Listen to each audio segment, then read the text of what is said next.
കേൾക്കുമ്പോൾ ഭയങ്കര ഇൻട്രസ്റ്റിംഗ് ആയിട്ട് തോന്നുന്ന സിനിമകളാണ് ഞാൻ കമ്മിറ്റ് ചെയ്യുന്നത്. അത് ഏത് കാറ്റഗറിയിലാണെന്നോ ജോണറാണെന്നൊന്നും ഞാൻ നോക്കാറില്ല.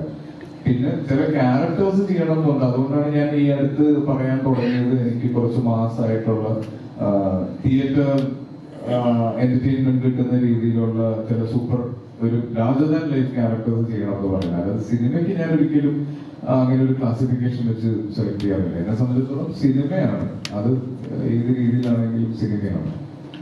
ഒറ്റയ്ക്ക് വഴിവെട്ടി വന്നവനാണെന്ന് പറയുന്നത് ഇഷ്ടമല്ല എന്ന് പറഞ്ഞ് പോസ്റ്ററൊക്കെ ഇറങ്ങുന്നുണ്ട്.